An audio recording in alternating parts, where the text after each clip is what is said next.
screen? Yes. Yeah. Thank you. Hello. Can you see me right? Yes, you can. Let's look at the future. Now, the title of this session is looking at current economic outlook and predictions for the travel and tourism sector in 2023. But 2023 is just a few months away, so I'm going to push the boat out and say, go a bit further. Think about trends and how they go into 24, 25, because I think that's really how investors are thinking too. They're thinking longer term. So we'll do that. Also, I think we will take Q&A at the end, because I think the three analysts all would A, I think be happy to take questions, and B, it'd be very interesting to see what people out there think and what you think here in the audience.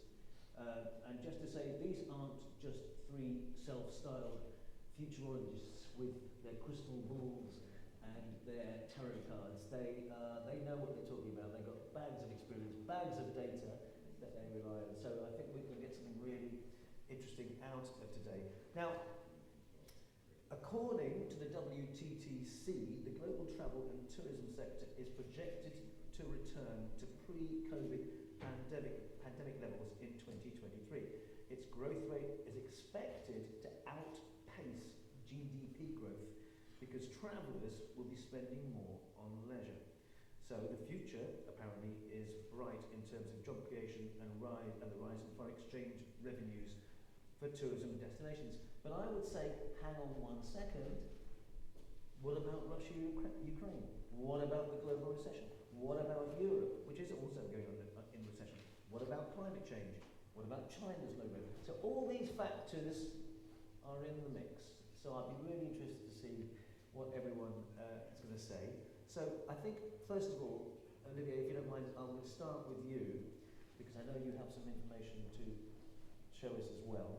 But first, I think it's important that each of the panelists tells us exactly what they do and how they will arrive at the judgments they're about to make. So, Olivier, yes, you first. Thank you. Thank you. A pleasure being here. Just a few words about Forward Keys. We're a travel analytics company, and we're specialized in air travel data. So the way it works is that we get information both on the supply side and on the demand side of air travel. On the supply side, we know who is going to fly where and when in real time. And on the demand side, we know what people search for prior to booking their tickets. And we get information on bookings and tickets being issued. Why is this important? Because it helps us predict the future, not using a crystal ball to take your image, but really looking at the situation on the book. So for us, the year 2022, for example, it's already over. We have all the information year to date, and we also know what's on the book for the coming months. So we have a pretty clear picture of what happened and which direction we're taking for next year. So, go ahead. I mean, I know you're basing what you're going to say on information that's up till now, but which way are the trends going then? All right. Maybe that's a good moment to share a couple of slides that I have prepared. Here we go. Yes. All right. A chart is worth 1,000 words, so I thought that would be easier to follow with a chart. So what we're looking at here is the. Can you actually see it? I can't. Yes. You can see it. All right. Oh, great. So what you can see here is the recovery of international travel worldwide. The line at the top, the 0%, that's our baseline. That's 2019, which is, in many destinations, the best year ever. As you can see, as travel restrictions were lifted throughout the year, we slowly got back to 2019 levels. And towards the end of the year, we should be there, pretty much. So international travel is recovering at a very fast pace, even though what was prior to the pandemic the number one outbound market, China, is still completely missing from the picture. We know the situation with Russia. The Russian outbound market is not what it used to be. There are some serious challenges ahead, and yet people are booking their for the future. Now, let's take a look at how this changed throughout the year by world regions. I want to start with the Americas because this is where recovery started last year. They were very early in lifting travel restrictions, and we could see sustained recovery, which has shifted throughout the year from recovery to growth. We're looking at the Americas here, which is a really big continent, but should we focus on the Caribbean region, for example, we would see growth starting this year already. Yeah. And with growth, the challenge is that growth was already putting for destinations will be back as well. I think we'll talk about this later, the sustainability. Another recovery model, that's what we saw in the Middle East. I call this recovery on steroids. And that's using mega events for accelerating the recovery. So we can clearly see that events are back. The Dubai Expo, for example, played a key role in restarting travel to the region. And the Qatar World Cup is going to have the same effects. So towards the end of the year, we'll be looking at a region which will be growing again. And Olivier, let's sticking with the Middle East a second. Let's just be clear about how big a hub Dubai has become. Let's just talk about that. The GCC generally, actually.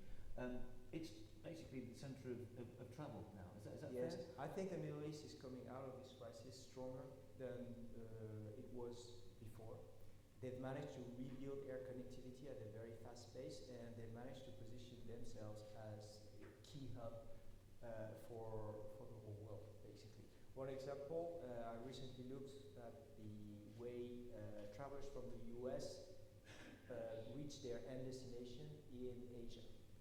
And clearly, the Middle East here has managed to gain market shares and has been able to attract a lot of travelers that used to connect somewhere in Asia, Singapore, Japan, to reach their final destination. They've shifted from traveling westward to traveling eastward for reaching their main destination. I think it's quite an achievement for those Middle Eastern destinations and airports, which are investing more and more into new capacities and new exciting projects. And I think it's also fair to stress that the Middle East has progressively become not just a place where you would connect to reach a destination somewhere else in the world, but as a destination in itself with plenty to offer. And I think the whole world is getting aware of this. And I think we're going to talk more about that in a second. But keep going with yes. Let's just finish with this. Europe is following pretty much the same recovery pattern as the Americas, but it's lagging behind. And the main reason for this is the war in Ukraine and the mid-term and long-term consequences that this war is having. This said, same thing. Towards the end of the year, we should progressively get back to 2019 levels as well. Key development here, what we're seeing is that urban destinations are back on track. That's a major change because recovery last year was mainly recovery of sun and beach destinations, big open spaces. We were still COVID mode with people being a bit uncomfortable, being shoulder to shoulder with other travelers in narrow streets and museums. This is a period that we're leaving behind, and urban destinations are back on travelers' mental map. Again, this means that European cities where there were really intensive discussions about over-tourism and tourism management will really have to tackle these issues. And many of those destinations have seized the opportunity of the crisis, of the COVID crisis, to think about a more sustainable approach to tourism growth. Now is the time to walk the talk.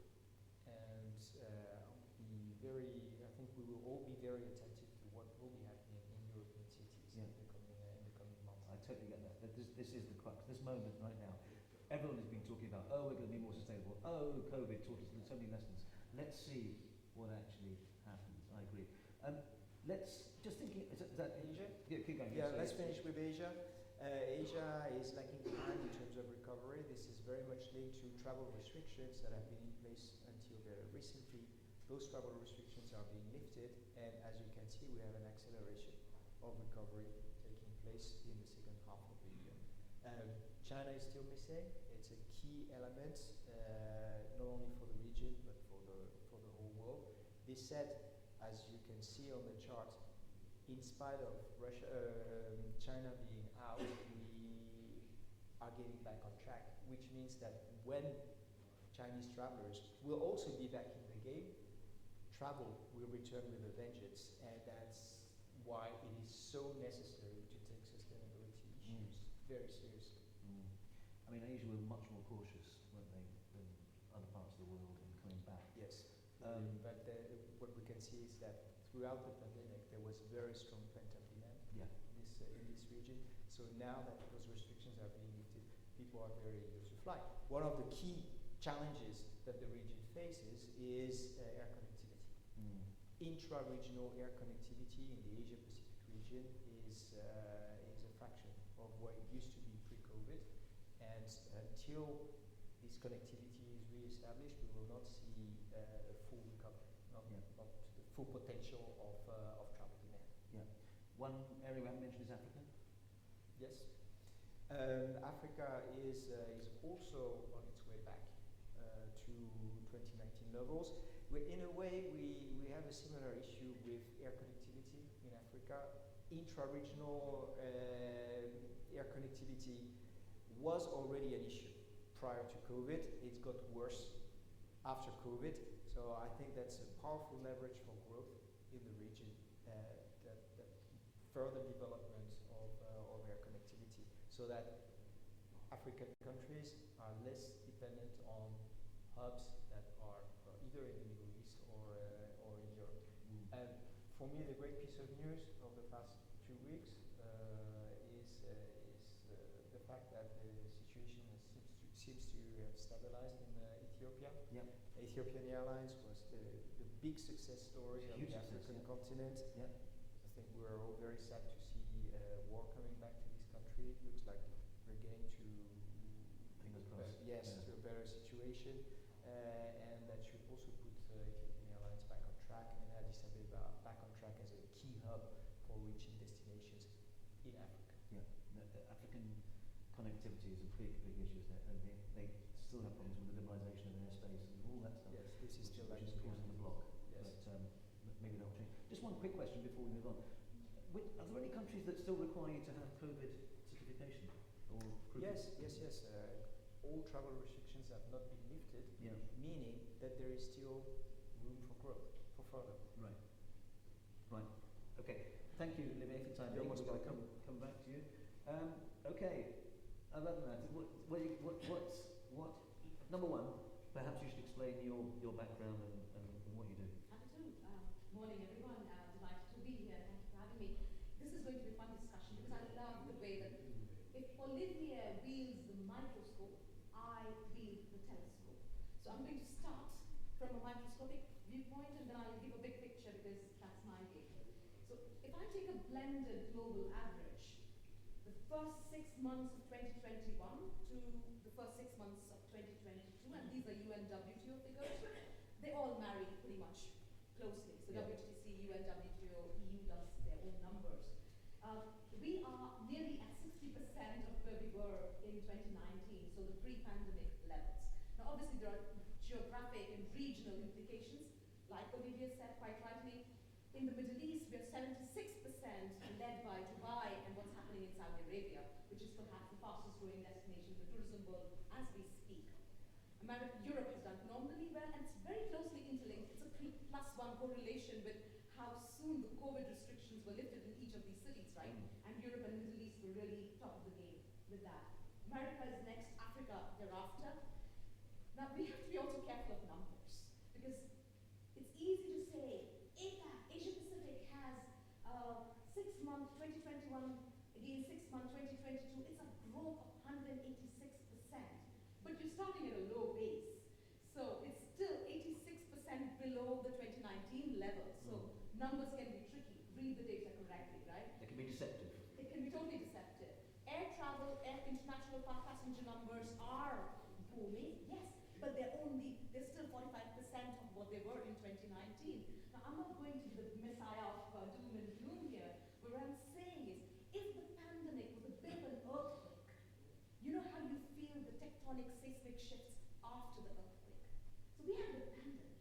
And then now we have so many problems with inflation, rising cost of living, energy cost, food security.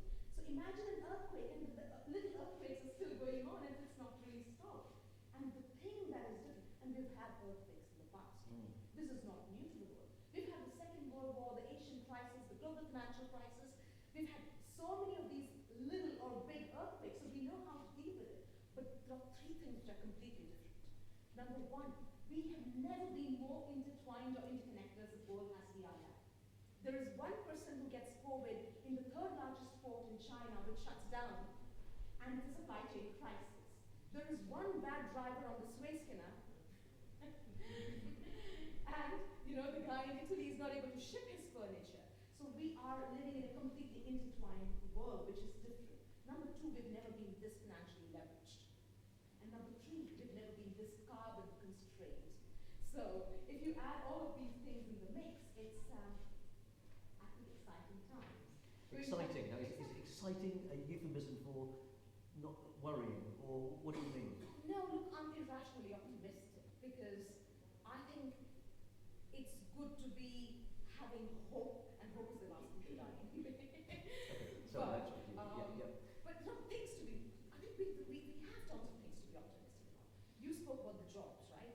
Back in 2099, travel, tourism and hospitality as the number one employer in the world was responsible for 326 million jobs. We are currently at 300, which is not, okay, we lost a lot of jobs, but we've made a good comeback. Next year, 2023, it's going to be 324.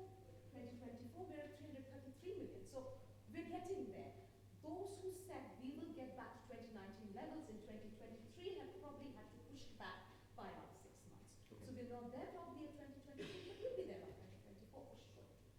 And in terms of looking forward and areas, destinations, regions that you think will prosper and perhaps others that will not do so well, what do you think? So Middle East has really led the way in marketing right, messaging right, delivering right. Saudi Arabia. We should say that you're connected with the Saudi Arabia. Very much so. And obviously, if you look at the numbers, they opened Hajj again, which is a massive number. Umrah was always happening, but Hajj opened, which is tremendous. Because of restrictions, people could not travel internationally. So the $150 billion that Saudis normally spent abroad remained in the country. And there was tons of domestic and regional demand, which Taleb said, build for your own people first and the international tourists will follow. And that's, I think, a wonderful case in point where you actually don't even need international tourists because the domestic and regional demand is so high. Let's look at Saudi Arabia, because obviously they are the big players in terms of creating infrastructure, creating, I think it's $1 trillion, is that right? And will some of those projects come online, as it were, next year? So what's the projection for that? So I'm biased, but the Red Sea Global Project goes live, doors open 1st of April 2023. Sustainability, which we started speaking about, I think it's a defeatist conversation, right? When I send my kids off to school, I don't tell them, go be less bad. That's sustainability. I tell them, go be good. And that is the transition from sustainability to regenerative travel and tourism, which is what Saudi Arabia is trying to do. It's a bit like another example. How's your marriage? It's sustainable, not so good, right? So let's stop talking about sustainability. We want to move away from sustainability to regenerative, which is what a lot of projects in Saudi Arabia is doing, I think, which is enormously encouraging. And what I really appreciate, Rajan, is leaders who are sticking their neck out. We've all heard the story of the hare and the tortoise, right? The turtle only wins when it sticks its neck out. So when we have a critical mass of courageous leaders who stand up and say, I'm going to stick my neck out, this is the target and I'm going to get there, I think that is making way for change. I think just what we need. Okay, great. We'll come back to you, but I'm going to go to Ayman. Hello, Ayman, can you hear us okay? Can we get... Unfortunately, we can't hear you at the moment, but we're hoping we can fix that. Hello. Hello. Do you hear me? We can hear you. Yeah, we will hear you. Good. Thanks Okay, thanks for being so patient, and thank you for joining us. Can I ask you first of all? We've got a delay, so we'll have to bear that in mind.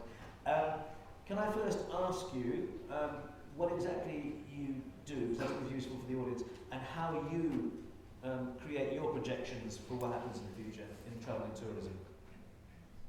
Yeah, so I'm a strategic investment advisor where I advise many donors via advice development financial institutions and to basically implement the programs across many countries. I mean, you name it, World Bank, USA, African Development Bank, et cetera. I'm actually the least expert in tourism. I work so I'm just a project investor. I'm by no means I'm expert in tourism. I'm paid to have a view on the economy in the future, and I would like to give some addition on the little bit on the macro level, and then we will draw the conclusion with respect to what would happen for the tourism sector, which I trust you are in better shoes to draw those conclusions. But if we can summarize this in 3 words. There are 3 words to actually summarize what people are looking at. Inflation, inflation, inflation. So it's pure inflation. Every country is trying to curb inflation in its own way. Inflation is coming from different things, but for different reasons. And this is many people are comparing the next period with the 70s. The 70s is a dip. The 70s we had a crisis because of the Iraqi war, the oil price increased. So it was a pure gas and oil decrease, but now it's a little bit different in the sense that it's oil, it's natural gas, it's semiconductor, it's food, it's fertilizers, and affecting countries differently. What we are seeing in the US is different from Europe, and what we are seeing in Europe is different from Africa, for example. In some places in Africa, we are having food shortage. It's more the world impact than the COVID impact. In some sense, and this is actually on the bright side, for tourism, we have a measure in France, it's called Dragon List, which measures what's the maximum you can lose in 95% of the cases. It's a way of stress testing things. The stress test we live in, we can't have worse. I don't see what we can have. We have a COVID, but almost like World War III type of war within 2 years frame. So it can only pass from this, but it doesn't mean that we shouldn't be a little bit more cautious about this. There is an economic malaise in the world. It's not a country level, it's in the world. And you can see politically, even with the emergence of the rise of populists, whether on the right wing or the left wing. I mean, it's only not in Italy. Le Pen made it to the second round with more than 100 seats in France. Urban in Hungary, Kaczynski in Poland, Trump, US was Erdogan, Putin. I mean, you basically have a huge right wing rise, but also the left side. You have Maduro in Venezuela, Castillo in Peru, Fernandez in Argentina, Boric in Chile, Lula recently now in Brazil, Petro in Colombia. So we have the 2 extremes that are rising. There is a definitely economic malaise that we can see it now actually a big one. So what are the perspectives? I mean, basically the donors I work with, they pretty much converge. They have a little bit different numbers. So the IMF is expecting a growth of 3.2%. The OECD is 3%. So it's not what we see. In 23, there is a slowdown. It's not a recession, it's a slowdown. We talk about 2.7% from the IMF perspective in 2023. It's 2.25% from OECD. The World Bank is actually a little bit higher, is a little bit lower than 3%. Even investment banks, they kind of converge. Morgan Stanley is giving 2.9 and 3.5 between 22 and 23. Same for inflation, with the rise that we see into 2022. IMF is talking about 8.8% for 2022, which dropped to 4.1% in 2024. Same for OECD, which goes from 8.2 to 6.5. Too many numbers. I know I'm confusing you more than helping you, but the bottom line is basically there is a slowdown for growth, but there is a decrease of inflation. So the inflation story will be will be done, I think, in 24 months. We are going back to normal. The inflation story in the US and Europe came from the fact of printing money. It's in trillions of dollars that were printed. So people had money and they couldn't spend. And now they have the chance to spend. So that's good, information for tourists. It's not coming from the wrong reasons, because many times inflation comes with a lot of firing and a lot of job losses, et cetera, which we are not seeing in the U.S. It's like at lowest level of unemployment. It's almost a full employment. It's around 5%. Full employment is around 5%. So we are not having the bad part of the labor. There's no crisis per se, because there is no layoffs, etc. People have money, they have to consume, they will be here, they're ready to consume. Now, the other main difference, which I want to, I don't want to be like the bad guy, but I just want to warn you a little bit. The difference between the 70s. So we talk about stagflation. That's why we're covering the 70s. So it's a slow growth. So there's no growth and there's inflation. So we call stagnation plus inflation. Economists call this stagflation, and that's why they compare with the 70s with the Milton Friedman theory and the rise of the monetarists in the 70s. And that's the main comparison that we see. The main difference, the stagflation that we saw in the 70s and now, besides the origin, is actually the debt ratios. People forget that the US in the 70s has below 40% debt to GDP. It's more than 125% now. Even 2008 was like at the 60, 65. So we don't have that much caution on that side. So what I'm saying is, in terms of investment in general, and actually, it will be the same in tourism, because there is a huge part of the tourism which is a real estate investments. It's considered commercial real estate investment. We're going to have a lot of opportunities because of the super leverage in the economy. People have to restructure. So what we're going to see, I think, the trend in tourism is actually not building new hotels, but changing old hotels, because already of the over leverage. So we're going to change like the change of capacity. So you're going to have like healthcare hotels. You're going to have hotels that promote emotions and experience, and not the huge luxury hotels. We have the digital nomads now post-COVID, and they're looking for hotels for the long stay. People caring more and more about health. They want to go to hotels which are, that they have some healthcare facilities next by, et cetera, et cetera. So this is the trend that we're going to probably see, because also of what I'll just say of the debt crisis. There is a debt crisis worldwide, and not affecting emerging markets only, but affecting even countries like in the US. Now, the economies, I mean, the good news, I just want to have some good news here, is we are seeing in a macroeconomic level what we call a creative destruction. This is the theory that was done by Joseph Schumpeter, and we are not seeing only like the Keynesian theory. So this crisis actually is bringing some innovation that is actually can change the way how the world works, and how in particular the tourism works. We're going to see more, and I hope, I mean, if the countries and the governments do things right, they take advantage of the crisis to go more to green energy. This is the opportunity forever. We saw how COVID, it's a joke that people is like, oh, what did you do to go to be more digitalized, etc. Oh, we did this and this. Now it was a virus who made actually the whole world more digital. I mean, we're seeing the changes, even on the administration, how things became more digital.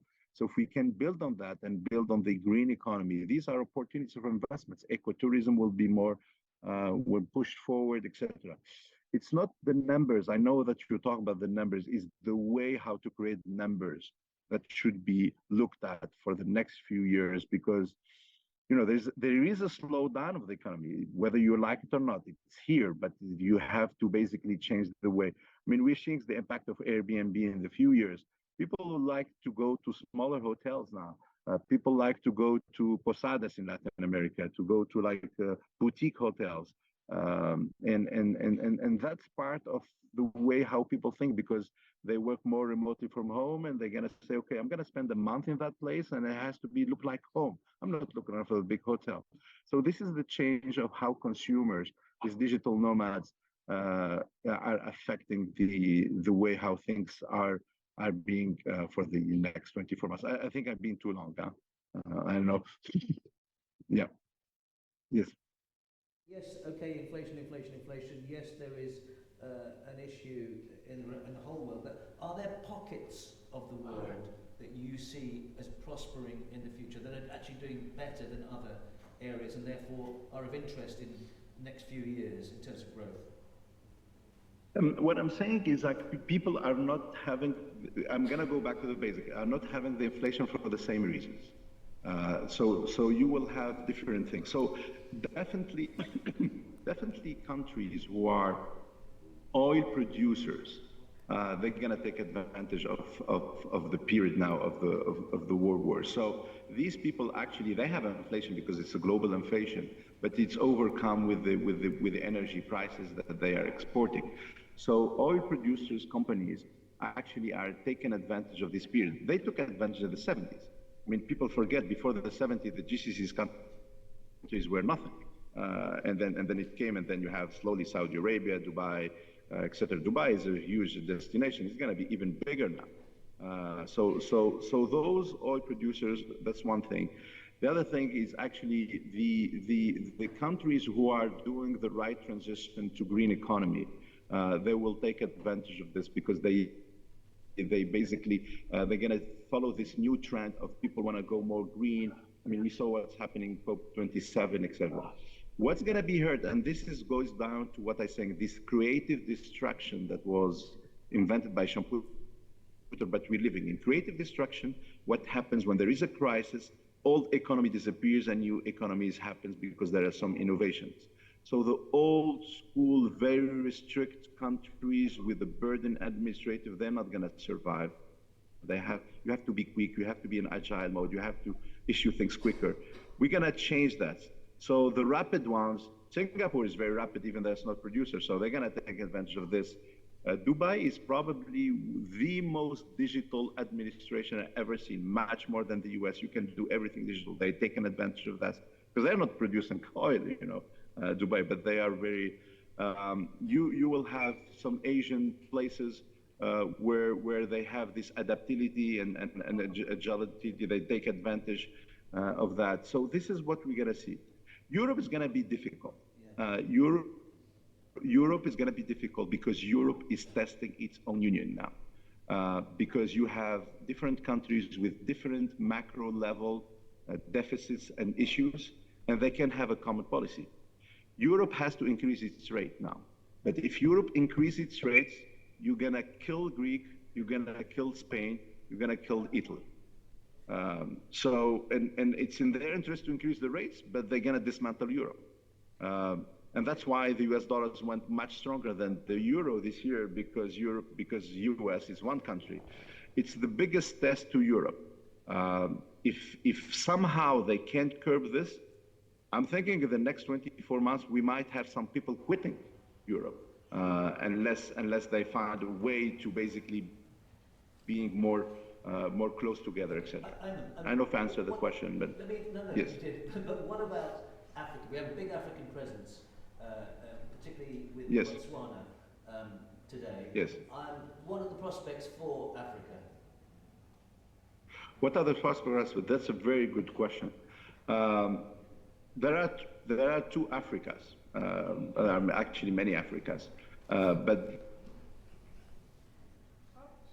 producers and actually the big companies, and there are the ones who are energy importers. So you're not going to have the same effect on this. On the short term, Africa.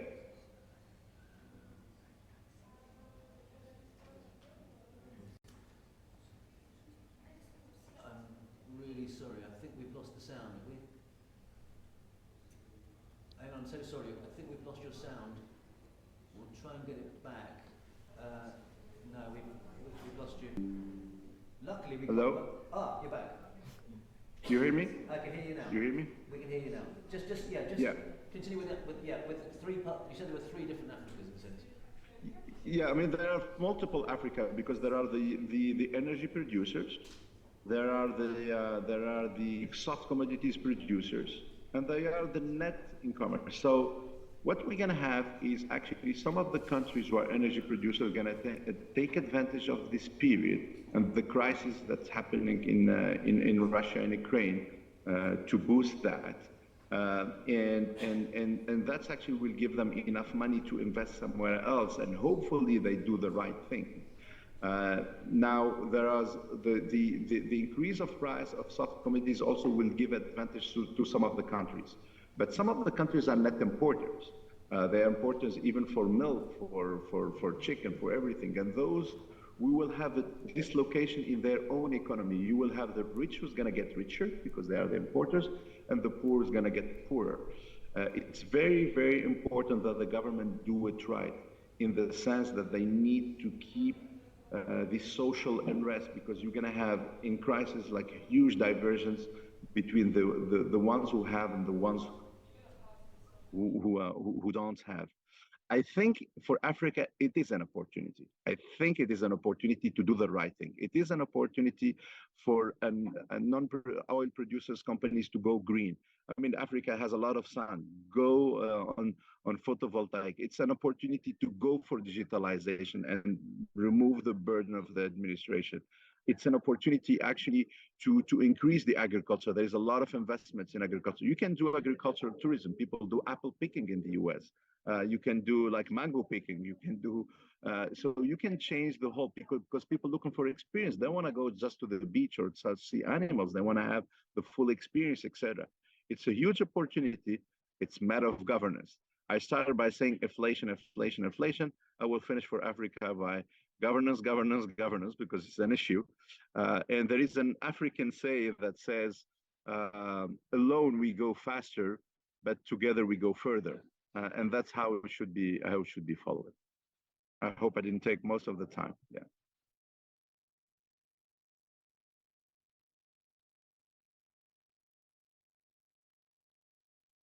Things, because look, there are three kinds of people in the world. One is who go out and happen to things and make things happen. There's a second kind who watch what happened, and there is a third who wonder what happened. And tourism has found itself in a place where we've always played historically a passive role with what's happening around the world. And it's a very dangerous position to be in. And I want to bring inflation home, right? So it's not something happening in some part of the world which doesn't affect us. Let's talk about how it affects people. So we are unusual as an industry where we are serving a client who has a certain price elasticity built in and don't mind spending the dollars. But the people who are serving those clients are the people who are feeling the pinch of the inflation, right? The rising cost of living, the energy, the food insecurity, that's where it's hitting home. And if your people who are serving your main clientele are not happy, and as much as there is full employment, we have the great resignation. We have people quitting our industry in historic numbers. So there is a dichotomy built there. And what that means is we need wage rises, inflation, right? And we need wage rises across the board. In the way that we find ourselves as an industry, is it possible? I don't know. To what extent? It's not a straightforward answer. Going back to the second point. Just fuels more inflation, as you say. Correct. And then we go onwards and onwards. But tourism in particular needs more labour, and that means we have to pay people more. Exactly. And unless we cross that threshold of, we are one of the worst paid industries, I'm talking at the lower levels of hierarchy, unless we cross that threshold, we don't have a way out, right? It's the same thing about climate change.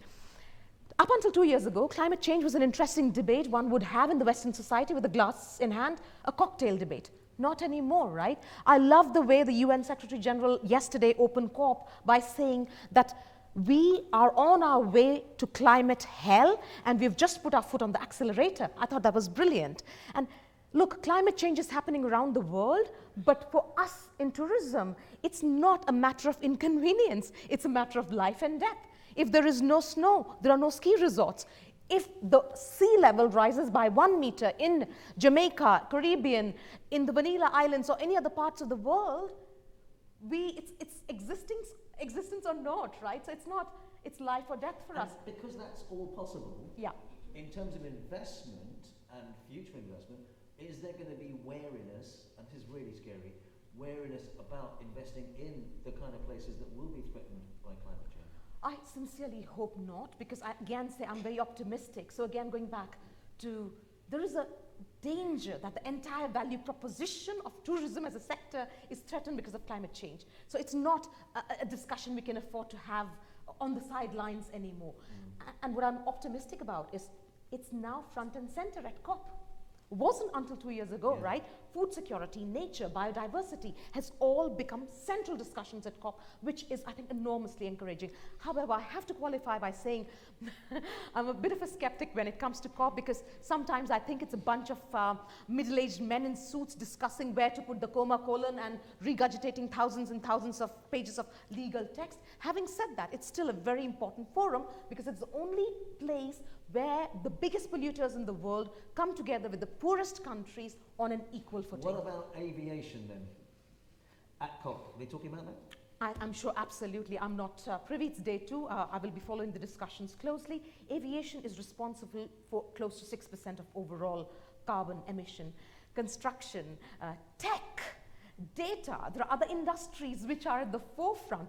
Let's talk about them all, right? And more importantly, let's come up with solutions, guys. I mean, one of the biggest problems about climate change, one of the biggest problems this hasn't succeeded the way it should, is we are still using the wrong language.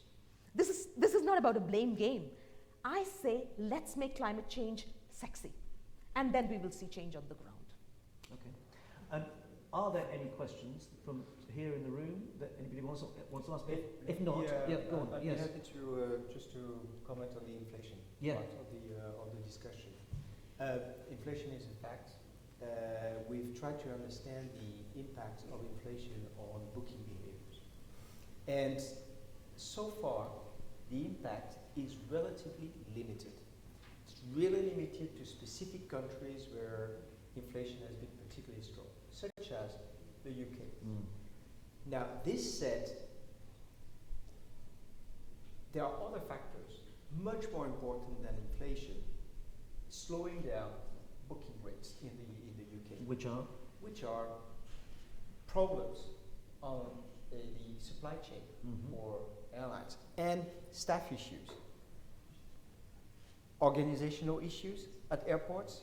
And when you combine all this, you realize that there is a bottleneck on the side of the travel industry, which makes it impossible for the pent-up demand that we've discussed earlier to fully translate into actual trips. So the staff shortages issue we were discussing and the interconnectivity of the economy is badly hurting the recovery of our sector, much more than inflation at the moment. Right. And I think it puts the ball on our court. If we really want to create new jobs for the industry, make sure that the industry is prosperous and that more and more people are benefiting from it, we really need to solve these issues, and extremely fast. That's the first thing. The second element I wanted to point out sorry, is... Olivier, it's about profit, but not at the cost of the planet, and that is possible. So it's not an either-or discussion, we want both. Exactly. And we also want more people within the travel industry to benefit from travel recovery. I think it's essential. We really need to make the sector sexy, and we really need to make sure that local populations are benefiting from those travel flows, making it to where they live, so that they see the interest, the positive value of tourism, which is, I truly believe, a force for good. One last word, because I can see that we're running short of time. A key change in terms of travel patterns over the past few months is the fact that the luxury segment is booming. We have the high end of the travel segment that is not only recovered but growing. People are taking more trips, they're staying longer, they're spending more money. Leisure. And that means that economic recovery is happening faster than what volumes say. Right. The volumes of arrival. Yeah. This is something to take into account because I think there will be plenty of business opportunities in the future for businesses that will manage to position themselves in such a way that they'll be attractive to these businesses. But for recovery to be sustainable, we need to have a wide diversity of profiles in terms of visitors. So not only luxury travelers, but all kinds of profiles, so that more and more businesses can make a living out of those travel flows. Absolutely right. A very good point to end on. And the other thing is, value, not volume, is the mantra that everyone's talking about. Let's see how that translates into affordable tourism for the what you call, for the middle. Affordable and resilient, because when you're not depending on one visitor profile only, you are much more resilient to any problem that might arise regarding this specific visitor profile. This is fascinating. We haven't even talked about the kind of hotels that will be in the future. But thank you very much indeed. Ayman, thank you so much for joining us. Aradhana, thank you so much. Olivier, thank you very much indeed. And these guys will be, I suspect, around for a bit. We are, very much so. Harangue them about their views or whatever, or perhaps going further than 2025. In the meantime, thank you very much indeed. Thank you. Thank you.